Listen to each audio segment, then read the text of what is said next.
Hey, good morning, everybody. Welcome back to the channel. It's Monday, and I'm hoping all you guys had a great weekend. Got a lot to cover today. Many of you probably heard the John Voight interview with Trump. We're not going to say much about that, but just the whole thing kind of came across as a plea to the right-wing voters to save Israel, is what it kind of seemed like to me. Many of you probably got the same impression. They were talking about the Abraham Accords and how Trump has helped inject all of this money into the Middle East through peace with these Arab nations. I guess it's unprecedented.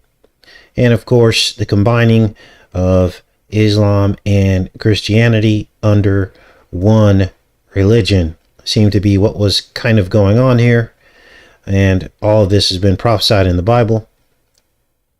So if you haven't had a chance to take a look at this, what you'll see is John Voight fawning all over Donald Trump, all the way to tears. He's got the Bible. He's talking about the Bible many times throughout this interview.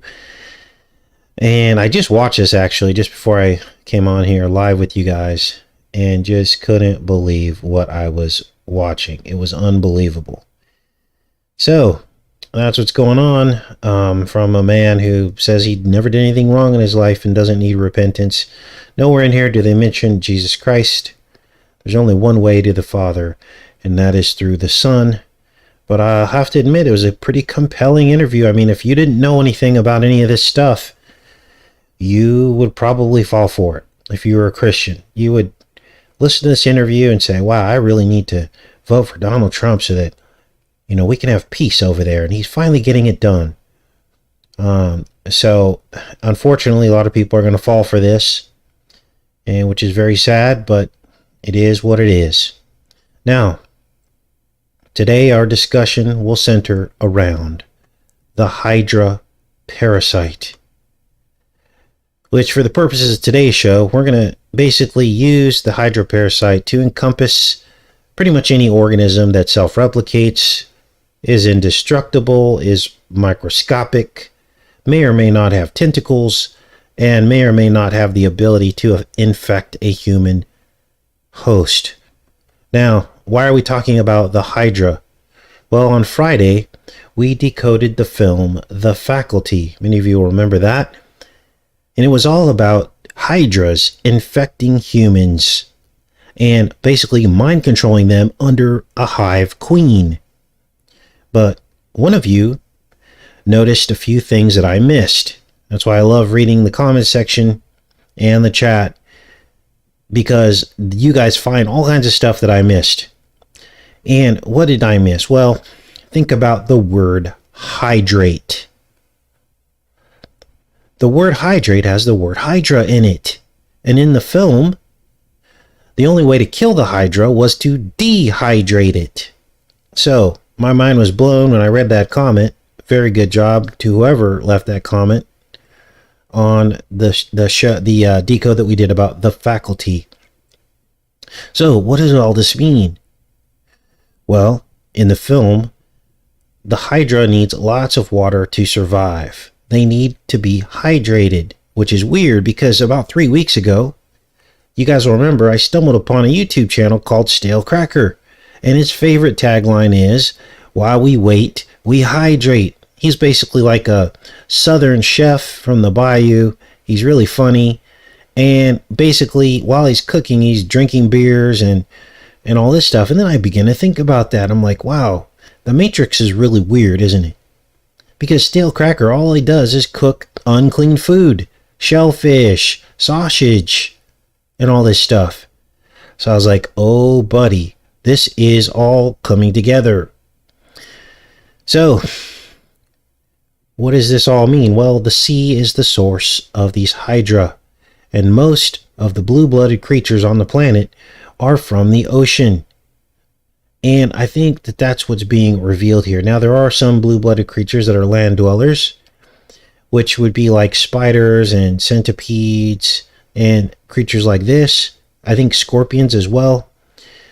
But the main source is the ocean. This is where we get all the unclean, blue-blooded creatures, the squid, the octopus, clams, mussels, and all these things. Now, there's another comment that I read which blew my mind, and they had mentioned helminthic therapy. What is helminthic therapy, and how does all this fit into Hydra and parasites and things? Well, helminthic therapy is the intentional infection of a person with a parasite. Now, what they say here in this Wikipedia article is that apparently they do this to cure people. Now, here's the interesting thing about this therapy, is that they actually claim in this Wikipedia article, which is based on the research that they've done on this, they actually claim here that parasitic infections can cure autoimmunity diseases. Now, the reason why they say this, according to this, is because of the high prevalence of autoimmunity in countries with better health care. Let's read this. It says, helminth infection has emerged as one possible explanation for the low incidence of autoimmune diseases and allergies in less developed countries. Oh, wouldn't be for any of the other reasons that people have thought caused allergies and autoimmune diseases. Oh, it's because of the parasite infection. It says, while reduced infection rates have been linked with the significant and sustained increase in autoimmune diseases seen in industrialized countries. What? So in other words, what they're saying here is that parasites help to get rid of autoimmune diseases? Unbelievable. So they think that by reintroducing parasites back into people, they can cure autoimmunity. And as I just read, they say that third world countries, who they assume have higher parasitic infections, they say that they have almost no autoimmunity or allergy issues. Wow. So I can't say what I really want to say about this, about industrialized countries and their practices in terms of, we're just not going to go there, but you guys know what's going on with this. Industrialized nations have quote unquote better medicine and inoculation programs, right? So I'll let you connect the rest of the dots on that. Now, what else do we have here? Well, let's get into the film The Faculty, and then we're going to talk about another film that was linked to The Faculty. It actually predated it, and it was called The Puppet Masters. Now, I've got some clips from this film that I'm going to share with you today. The Puppet Masters film was pretty much like the prequel to the film The Faculty, but the Puppet Masters film had a novel that came before the film. The novel was from 1951. This is it here. And then we had the film, which is in 1994. How many years between that? 50, 60, 70, 80, 90. So 43 years later. And then a few years after this, the movie The Faculty came out. So what was this all about? Well, let's take a look at some of these scenes. This is crazy. Trust no one, the Puppet Masters. Now, I included this clip from I, Pet Goat 2 of a puppet master, which is the devil, holding the strings over George Bush. And many of you will remember the scene from Omega Man that seemed to be the same thing. Watch.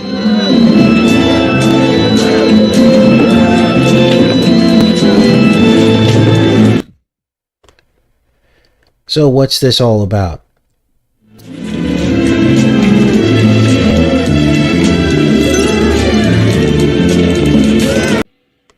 We know that Omega Man is Apollo, of course played by Charlton Heston, and he wears the dunce cap like all presidents do.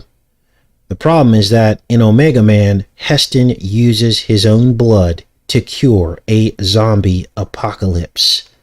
Now, there's much more to the whole Dunce SCOTUS, which was the original name of the original dunce, which sounds like Supreme Court of the United States.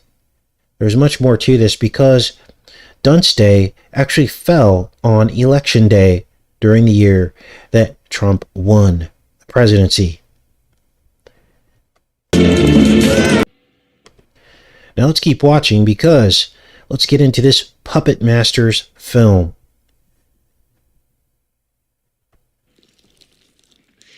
Still moving. A visitor, I presume. Careful.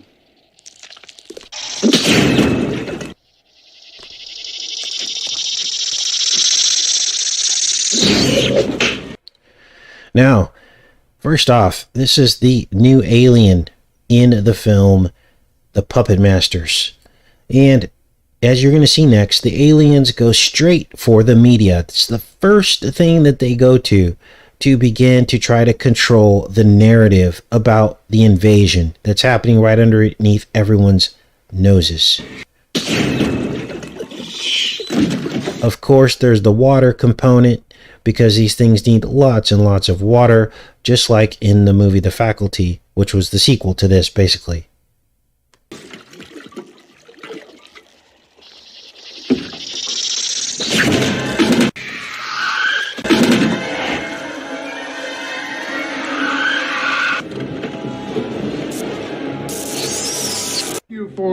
They electrocute this thing. Now, one thing I noticed, which may or may not be of any significance, but I wanted to point it out to you, is behind them on the TV, there's a stir fry going on, which is really about stirring up the DNA, mixing the two with one.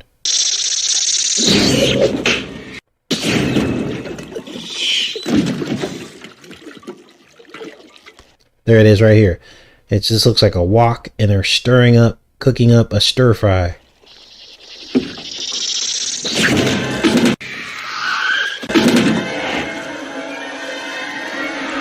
Very Hydra-like creature. It's got a body with some kind of a, something to insert something with, and these squiggly like arms to attach on to something. For your cooperation, Mr. Barnes. They're coming through. Let's start with Stop them, Billy. what you should do during an emergency. You can stay calm. So they control the media is the first thing they control. And listen to this guy. Nothing to see here. Move along. Let's back this up a little bit so you can hear this guy on the television set here. You can stay calm. Those around you will react calmly. What are they receiving? Or transmitting, for that matter. So then next, they're going to discuss electromagnetic frequency, radar control. Are you starting to understand what I've been trying to tell you guys now? That radar and electromagnetics, 5G, will be a component of all this. Matter. Wow, they almost look like antennae. Radar, maybe, or sonar signals like bats. I think maybe that's how the aliens are able to recognize each other. What's this? Some kind of electromagnetic signal. At first we thought it was just background interference. Radar, maybe, or sonar signals like bats. I think maybe that's how the aliens are able to recognize each other. But it seems to be coming from the Parasite. Oh, you were right then. Radar. Yeah. Let me hear it. It's too high a frequency. Now, next you're going to see how these creatures reproduce. They reproduce by shedding. And they basically infect each other, and they actually infect humans with a stinger to the back of the neck. So there's two different types of infection. One is the shedding between each other to reproduce, and the other one is infecting with their stinger.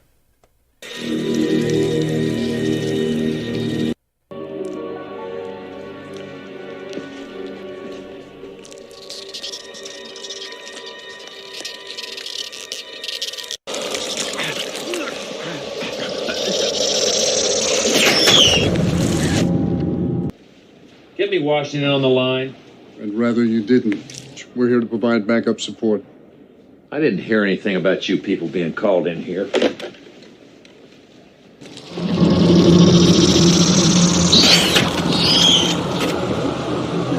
So as you can see, the creatures basically go on a mass vaccination campaign to infect everyone that they can. And let's talk about this sting to the back of the neck, because this is significant. Why the sting to the back of the neck? Well, this is the place where the image of Christ resides in our bodies. Here you see him here. Chest muscles, the leg muscles, the abdomen, the arms. Here's another image of Jesus, the image of Christ in the back of your brain, the back of your neck. This head forms the pineal gland. And then you can see the chest muscles and him basically in the crucifixion position with the loincloth around his waist and the legs coming down. Let's keep watching, because next you're going to see basically how the serpent wants to replace the image of Christ in the back of your neck. He wants to block the Holy Spirit and fill your lamp, which is your pineal gland, with darkness instead of the light. We're getting reports in from all over that the situation's been contained. Reports are faked. We're being manipulated. Because General Morgan has been taken, and we can assume that his troops are now our enemy. I have just been told that their numbers are increasing infinitely more than we had anticipated. They're capable of transmitting not just intelligence, but memory from one body to the next just by coming into physical contact with one another. Parasites run their host at a body temperature higher than normal, which gives them an identifiable heat signature. So, remember the temperature scanners we all had to endure for 2.5 years? Well, the heat signature of the people that are infected are slightly higher, and this is how they're able to find them on the radar. Watch. So that is a human being without a creature. He's surrounded by parasite-controlled hosts. And now he too has a parasite on his back. Now these are human beings with creatures on their back. Now, they're able to neutralize the infected people. How do they do it? By giving them 2 shots.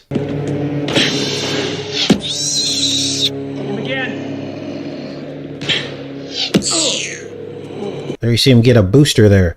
Now, next you're going to hear them talk about lockdown. Basically telling you to stay away from family and friends. Watch. What safeguards can be taken in order to protect you and your family? If you absolutely have to venture outside, Can we get stay started? away from crowds. Recommend that you stay tuned to this station for further updates. Keep your doors and windows locked. Don't let anyone into your home, even if they appear to be a friend. Civil authorities are fighting to keep the situation under control, but as you can see, they are not having much luck. Looting in the downtown city... It's good, but the frequency still isn't matched. And if you don't get too close, they'll think you're one of them. Beautiful. Thanks. I just want to tell you, we jerry-rigged these transmitters so that they'll send out the same frequency that the aliens do. You know, it's how they recognize each other. So, the humans are able to hide amongst the hive, but only if they have the right frequency.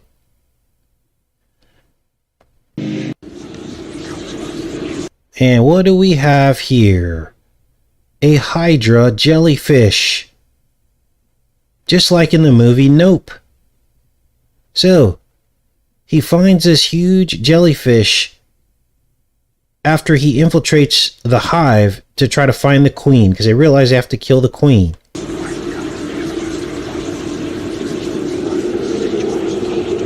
Can't make this up, you guys.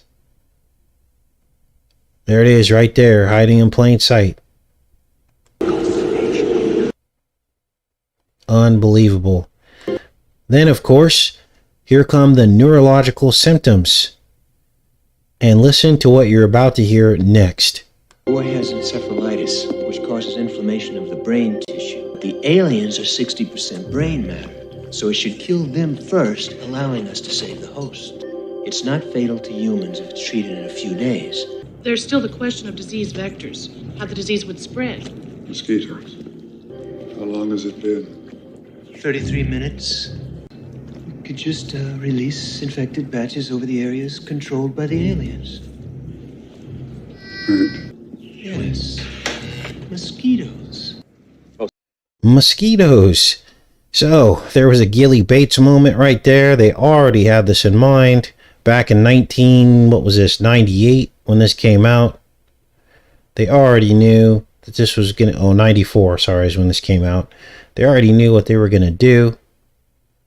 And there you just heard it. Of course, you heard the number 33. That's code, Freemason code or whatever. Now, here's where things get more specific, because it always works that way, doesn't it? The aliens, once they're removed off of the host, what's left behind is the shape of an arrowhead on their back. Watch this. Most of my men are sick as hell, but the aliens are dying.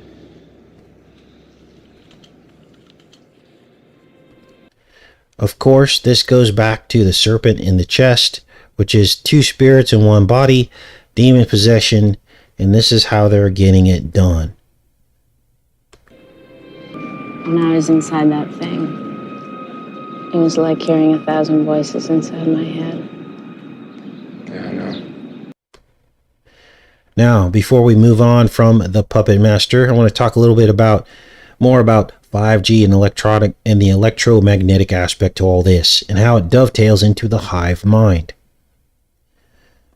So in the movie, everybody knows everybody else's thoughts. And if you think about that, that's exactly what 5G will do. Basically, it's real-time data to a server that can be processed by an artificial intelligence so that this thing is all-knowing and all-seeing. It will know your every move. It will basically know all of your thoughts. It is going to become the hive mind. The two are interconnected. And that is what the network is really all about. So, many of you have asked, who are the Blue Bloods? And yet again, thanks to another subscriber who helped me get down to the bottom of this with who the Blue Bloods are, because you sent me this image right here.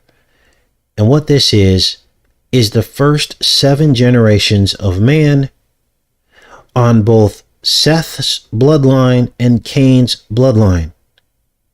Seth came from Adam and Cain had his own bloodline. The two are mentioned separately in the Bible. You can go to the book of Genesis and you'll see Cain's line explained and all the people in it, but then you'll see Adam's bloodline mentioned separately with all his descendants. Why isn't Cain listed under Adam's bloodline? Now, a lot of people are having a hard time with this. And I think the reason why they're having a hard time with it is because there are some channels out there that are giving the wrong version, let's say, of this serpent bloodline infection of mankind. They're giving a wrong version of it. They're spreading some misinformation about it. They're making claims like that they're fallen angels and that we're all fallen angels and that we were once in heaven. Just unfounded claims that contradict the Bible. And so because of that confusion and because of the messenger on some of those channels, it's causing people to reject the entire thing out of hand. But there are unexplained passages in the Bible that suggest very strongly that there are 2 bloodlines, the seed of the serpent and the seed of the woman. Now, we've talked about this at length before, that one of the first prophecies in the Bible, in the book of Genesis, was that the serpent will bruise the woman in the head, the seed of the serpent, and the seed of the woman will bruise him in the heel. Wait, other way around. And so what is this seed they're talking about? Well, the two seeds were battling each other all throughout the Bible, all the way to the time of Jesus. And all you have to do with a little bit of careful Bible research is track back the bloodlines. It's very easy to do. I did it myself on a video, and you will see that Cain's seed battles Jesus' seed. Every one of the stories is a battle between the two seeds, which is exactly what Genesis says. So, it's pretty simple if you begin to understand what I'm about to show you next. These are the first two generations of man.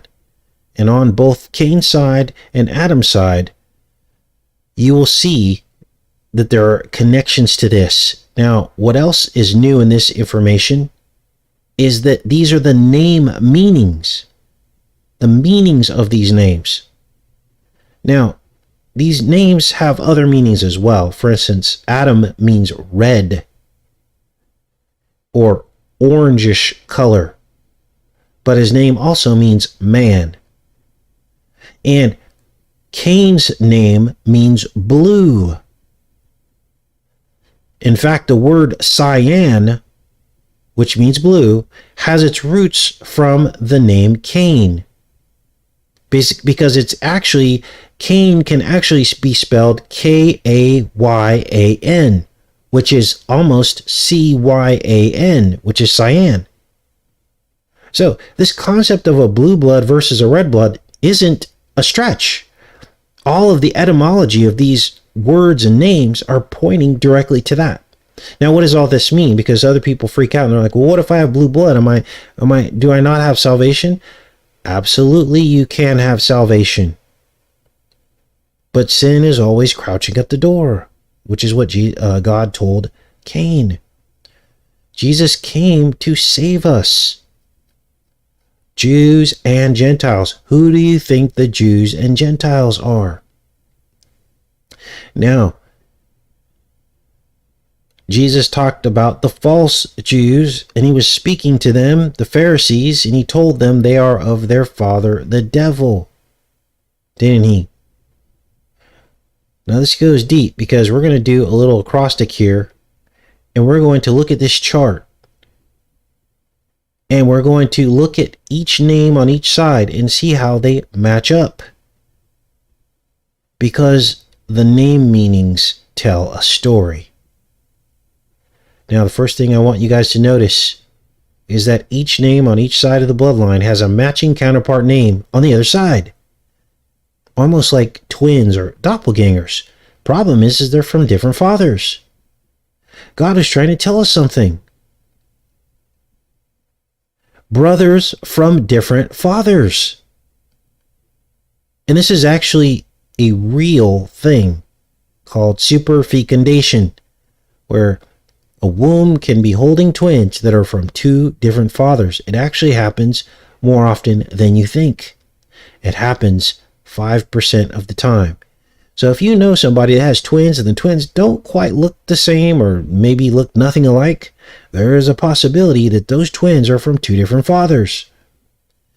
Now, all throughout the Bible, it confirms this. The Bible talks about the two seeds growing up together, the wheat and the tares, doesn't it? Now, a lot of people believe that story about the wheat and the tares was more of about a spiritual disposition of who you serve. But what if it's really about the bloodlines as well? Now, let's connect the dots here and between these two bloodlines. Now, here's another thing I noticed, was that the names on Cain's side all seem to have a negative meaning, while the names on the other side have either a positive or a mixed meaning. In other words, Cain equals bad, Seth equals good. But what else you're going to notice is that both sides seem to interact etymologically with one another. So let's start from the top. Seth and Cain. let's draw a line between them. This is Seth's line, and this is Cain's line here. Seth is appointed, but Cain was acquired. Now, what does acquired mean? Does this suggest possession? Did the devil acquire Cain? Now, in Genesis 4:1, which is the favorite verse that everyone likes to challenge me on this with, Eve says, I have gotten a man from the Lord. When you get something from something, you acquire it, don't you? And when she says from the Lord, this is the argument that people use to try to discredit the serpent seed line. They always go to Genesis 4:1. But what they don't tell you is that it is the only verse in the Bible that seems that it might contradict the serpent line. No other verses contradict it in the entire Bible. This is the only verse they use to try to refute this, because it sounds very clear, doesn't it? Eve says, I have gotten a man from the Lord when she had Cain. But here's the problem. The problem is with the word from.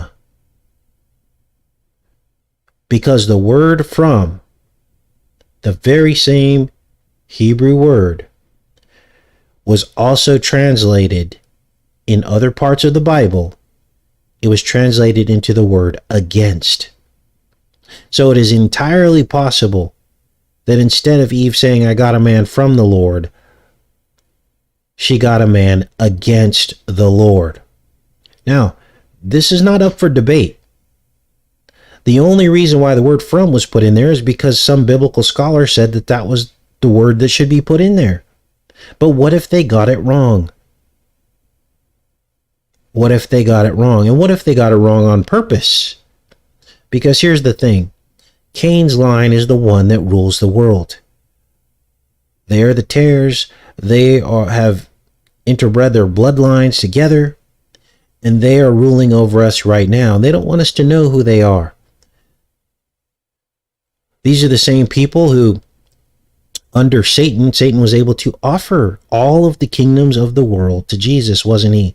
During the temptation of Jesus, he took him up to the top of a building or high mountain, and he says, I will offer you the kingdoms of the world, which means that it was Satan's to give away, wasn't it? Now, here's what's not up for debate. And that is that Eve acquired Cain. Because that's what his name means. That's what the Bible says. She got a man from the Lord. She acquired a man from the Lord or against the Lord, whichever one you want to believe.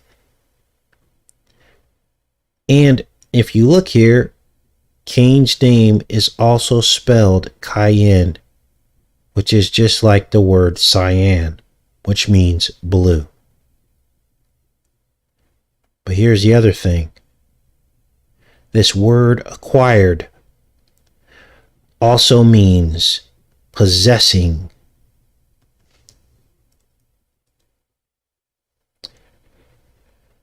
Cain wants to acquire and possess or be possessed.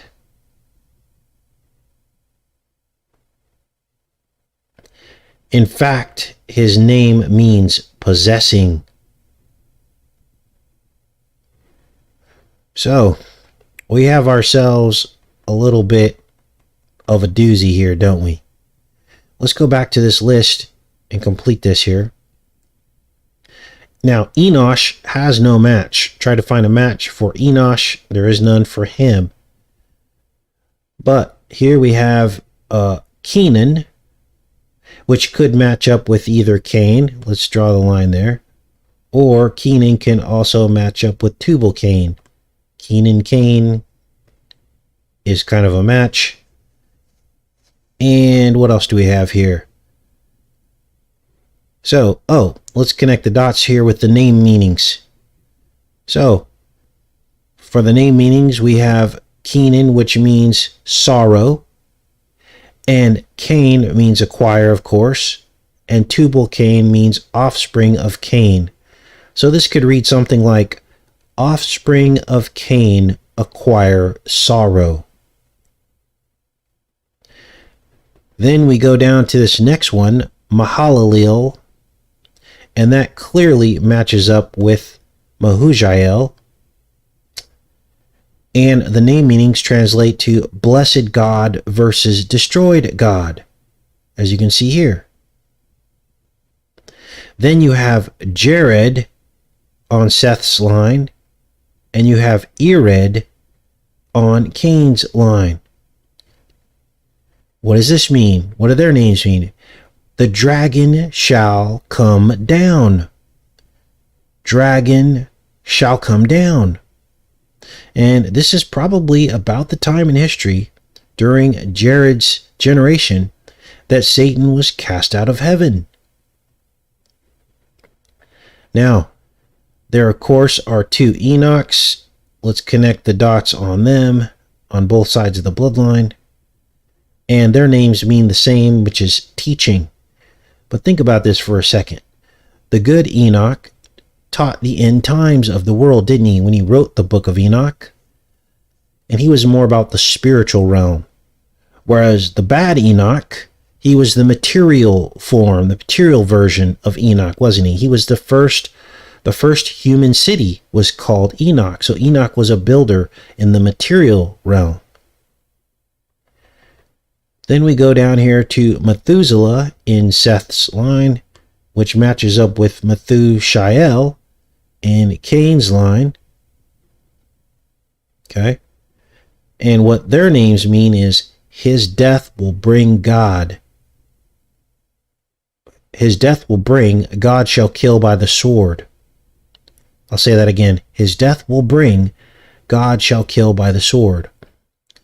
And pretty much that's what happened at Methuselah's death. Methuselah had actually died just before the flood began. So that's when God came through with the flood, and Methuselah's death brought God's judgment upon the earth. Then we have a Lamech. Let's go on to the next name here. Lamech on both sides as well. And both of their names mean despairing. And this was the state of the world just before the flood of Noah. It was a world of despair. Lamech was Noah's father. And then finally we get down to Noah, which means comfort. Comfort and rest. And that's exactly what happened. The world basically passed through a portal. The portal of the flood. The gene pool was reduced down to 8 people. And that's when there was rest for a while in the world anyway. So hopefully that explains everything for you guys. I'm glad we got to review that again. We've done this in the past, but we did not include the name meanings, did we? Now let me make sure we're connected. We're going to keep going with this. Thanks everybody for showing up. We're going to move on to some other topics today. One of you wanted me to look at a particular Norwegian artist. Now this artist likes to sculpt biblical themes. Here's one such pieces of his art. It's basically a giant obelisk of humans. Now, the artist's name is Vigeland, or Vigeland, I don't know how you pronounce it. Here's his Wikipedia page here. This is the guy right here, Vigeland, Gustav Vigeland. And he has some pretty creepy artwork and sculptures.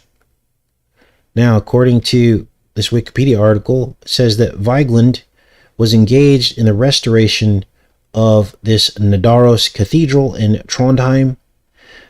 The contact with medieval art contributed to another frequent theme in Vigeland's art, the dragon as a symbol of sin, but also as a nature force fighting against man.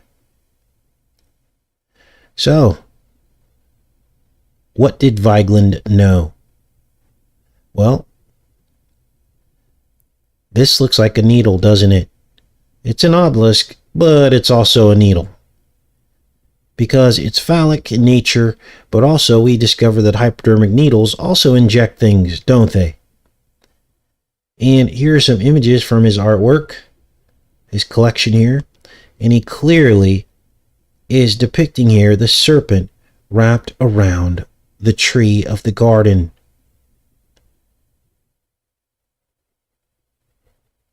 So, what does this seem to represent? Well, a tree represents genealogy, doesn't it? Like a family tree. So the serpent being wrapped around this tree, because remember, people are trees too. This basically is representing the DNA, the change or the mixing of the DNA wrapped around the tree of humanity. I mean, to me, this is obvious. Now let's look at some more of his work here. And again, thanks to the subscriber who asked me to take a look at this guy's work, because it's very, very telling. Here's some of his collection. And as you can see, let's get into some of these here. Here's the serpent right here, wrapped around man. I mean, this is creepy stuff, you guys. Let's look at some of these other pieces here. So he does artwork and sculptures both, it looks like. What is this? Oh, this one's called Hell. Wonder if that's the devil looking out over all the people trapped in hell. Crazy. Some of these other images here. Kind of hard to see them. So, that's Vigeland's work. Now, I didn't go through every little piece of this, but needless to say, a lot of this appears to be biblically motivated through his own confession. So we can draw conclusions from some of this work. Now, we're going to switch gears again, get into a couple of these headlines today just to get caught up. Remember, we've talked about the state of the world right now, how people are acting crazy. They're basically zombieing out. And this is behavior I've never seen before. This is the latest. People, when they normally go on a cruise that they've spent good money on, it usually attracts a certain crowd, doesn't it? Usually more civilized people who know that you shouldn't get into a brawl on a cruise ship, right? People are typically in a relaxed mode. But apparently things didn't go that way on this particular Carnival cruise. And it was literally a circus. Let's watch this.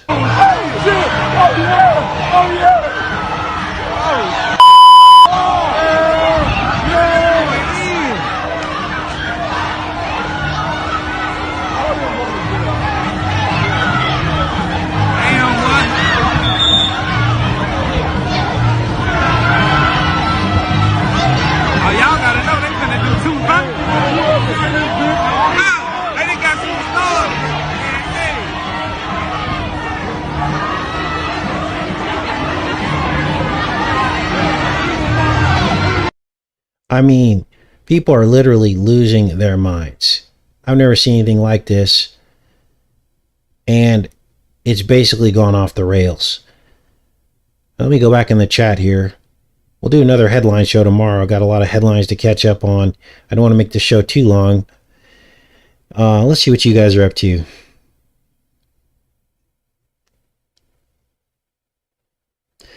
Thanks to the new channel member. Much appreciated. Who is this here? Thank you so much, channel 333. All right.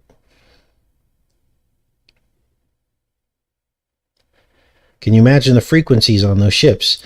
Now, interestingly, I don't believe ships used to have Wi-Fi back in the day, because I went on a cruise with my mom probably about 10 years ago, and they did not have like Wi-Fi. They had like satellite. Well, now they've added that to these ships. So, it makes you wonder, doesn't it? Makes you wonder. I mean, can you imagine? You're on a cruise ship, you spent $2,000 to go on a 4 or 5 day cruise, and all of a sudden there's a brawl on the ship. I mean, what do they do with these people? Do they have some kind of like prison that they put them in on the ship? I mean, are there holding cells? I mean, what, do they just let everyone go back to their cabin? Or do they turn the ship around? Like, what happens in those situations? I wouldn't know. Crazy. People are losing their minds. All right, what else is going on in here? Thanks, Channel 333. Appreciate it.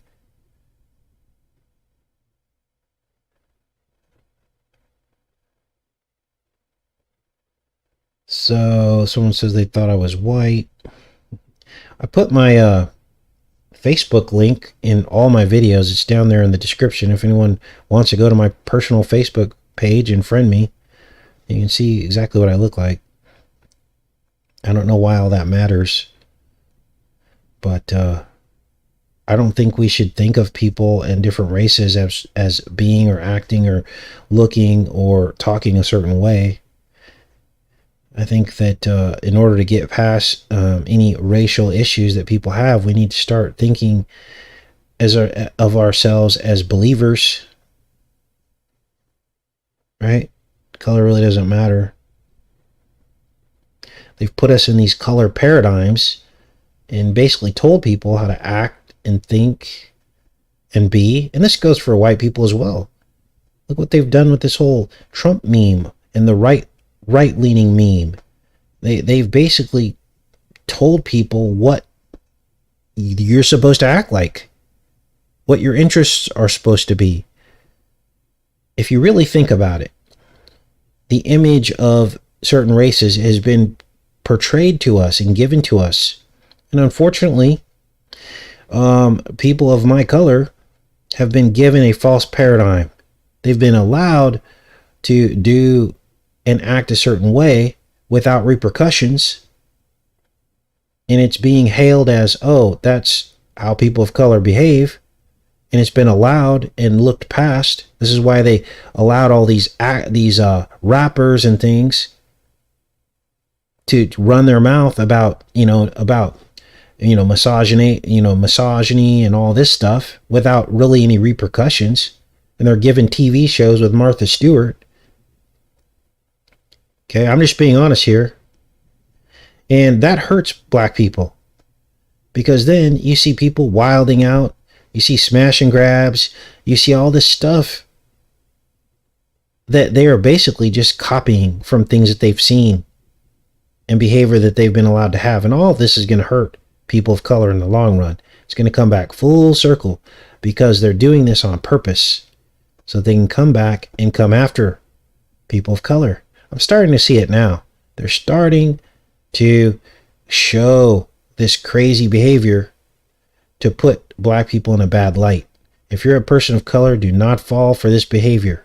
Do not fall for it, because it will come back to hurt you in the long run. And the same goes for people that aren't of color, white people. It's the same thing. Look what happened at the crapper hole. Okay? Basically, you were fed a paradigm of how to behave, and people walked right into it. And then they came back and rounded you all up. Okay? So don't fall for these paradigms that the mainstream media is pushing. Don't join these clubs. Don't join these people and buy into their paradigms, because it's just a setup. It's a setup every single time. So, have your own thoughts. Have original thoughts. Don't give in to the thoughts that are fed to you by the machine, because it's a setup every single time. So, you need to cover sports, says Ishwiz. Yeah, not a big sports fan. I know there's a lot to cover, but we used to cover some sports, NFL, the Nephilim, and the NBA, the Nephilim Basketball Association. We've done some decodes on sports before. We do Super Bowl decodes pretty much every year. We do a lot of sports. So we even talked about what was happening to the players, how they were falling out, perfectly healthy people falling out, and they tried to blame it on something else, but we all knew what it was from. So we do cover a lot of sports. So we kind of cover everything on this channel. Now, most people aren't going to tell you the truth about some of the things we talked about today because they want you in the right-left paradigm. Look, it's a lot more popular to choose a side, isn't it? It's a lot more popular to, choose a side and choose a paradigm. That's where you're going to get the most people viewing and wanting to listen to what you're having to say. But when you tell the truth, which we all know what I just said is the truth, it's not very popular because people are stuck in the paradigm. And there's a lot of energy and emotion attached to their belief system. And once you start talking outside of their belief system, even if they know it's the truth, it's not going to sound very good to them. So, all right. Have we covered Elon Musk? Yeah, we've covered him over the years here and there.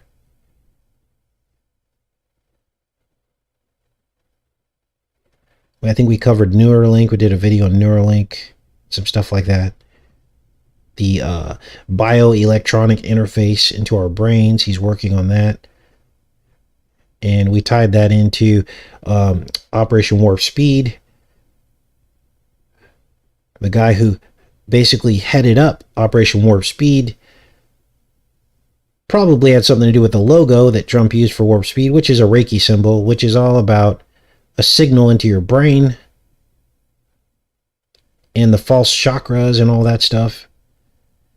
And that guy was working on bioelectronics, hacking the vagus nerve. That was his job before he got appointed by Trump to run up Warp Speed. So, yeah, we have talked about Elon Musk a bit.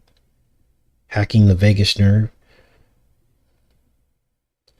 Yes, Warp Seed was the Trojan Trump horse, exactly. Heard about the red heifers, haven't looked into that very much. Thor, Love, and Thunder. I've got that in the queue here. And so I'll probably look at that one today for you guys. So, what else do we have here? Thanks everybody for showing up today. Looking to Kill Bill.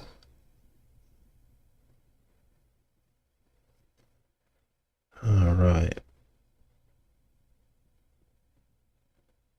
Yep, what happens in Vegas stays in Vegas, right? Now you know what that's really about. It's about the vagus nerve. It's your central nervous system. It's how they hack into the brain.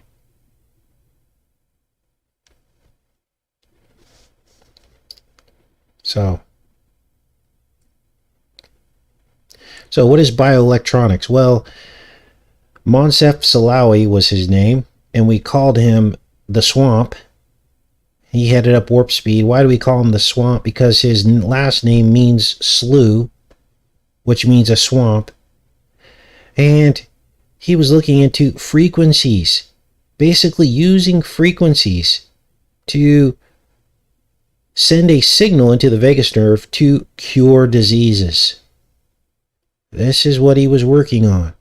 And we caught him on several clips from the past talking about New Age treatments. This is the guy that Trump hired. He's a New Ager. And he made this vaccine. Okay? We've been talking about frequencies and signals, you guys. 5G. I don't know how this is so difficult for some people to wrap their brain around.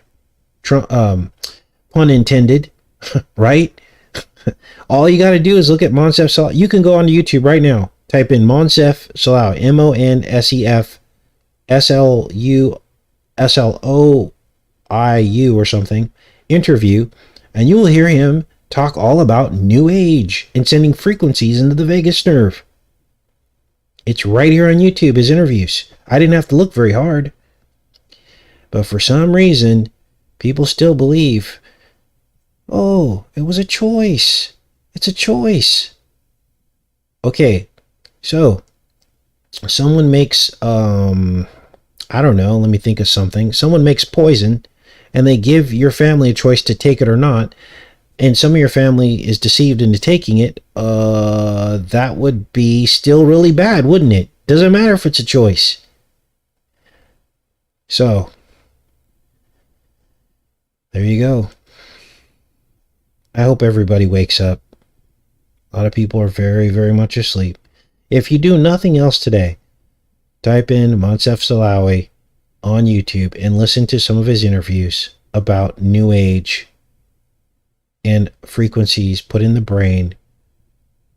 If you do nothing else, and understand this was the man who helped Trump make the Smack the Nation.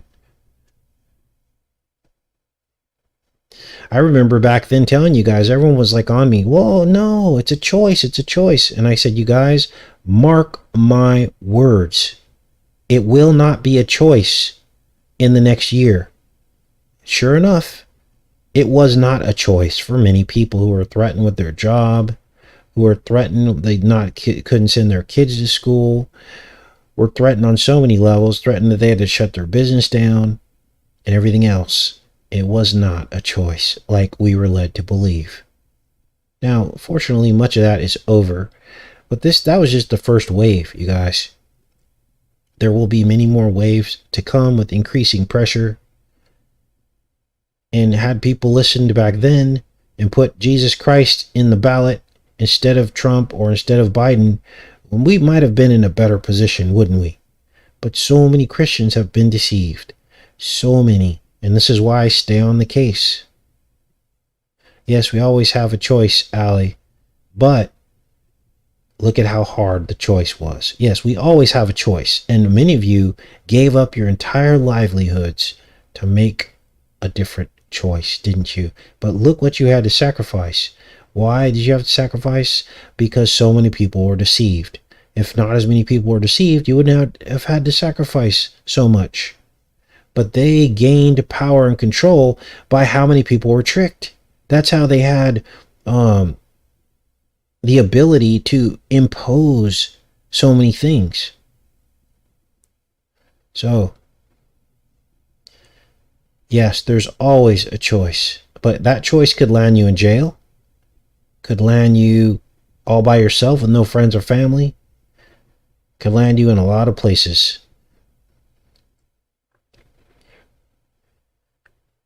All right. Okay, what else do we have here?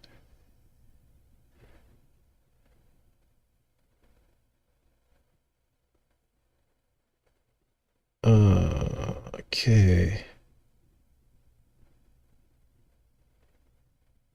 Many of you lost it all. You lost everything. You lost your businesses. Had to close down your businesses. And look who came out on top. All the rich corporations. We got sold out, basically.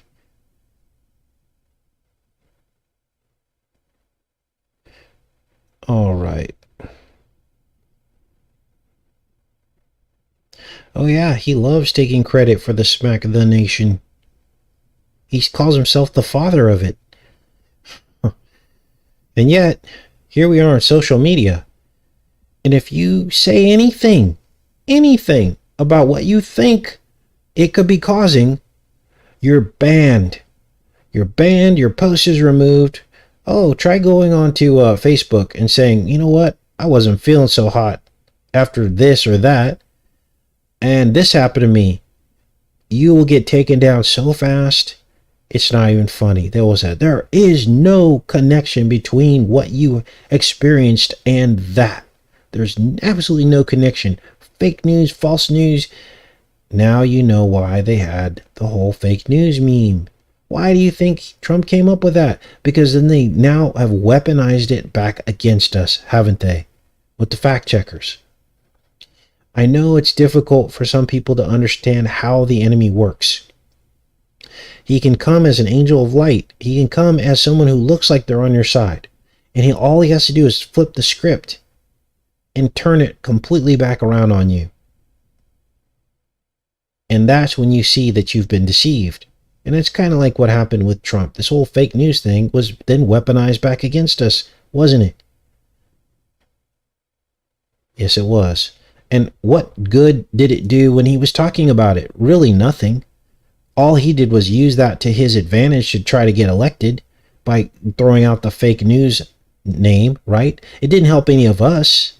It didn't help us get our message across about, for instance, Blind 11. He didn't intervene on our behalf when it came to things that really matter about the truth of the world. He didn't call that out as fake news. The only thing he called out as fake news, or things that affected him directly in his persona and him getting elected. Think about that for a second. So, all right, you guys. Well, guess we're going to end the show there. I've got some stuff I'm working on. Gosh, we got a lot we're working on. We've got Lord of the Rings. We got The House of the Dragon, which is the sequel or prequel, actually, to Game of Thrones. I'm also decoding The Devil in Ohio, which is a Netflix series about a girl who gets rescued out of a satanic cult. She's got a pentagram carved into her back, so I'm going to try to stick with that one as well. They talk about fallen angels. They actually call her a fallen angel in some of the opening scenes. And when she's at the dinner table and she asks the family that takes her in if she can say a prayer, and she prays to the devil, basically. And what else did she say? She said something like, I can't remember off the top of my head. So much going through my head today, you guys. So much to decode. So, they're throwing it in our face now. And still people, many people, are very much asleep. I love each and every one of you guys. I hope you guys have a great rest of your day. See you tomorrow. Take care and be safe.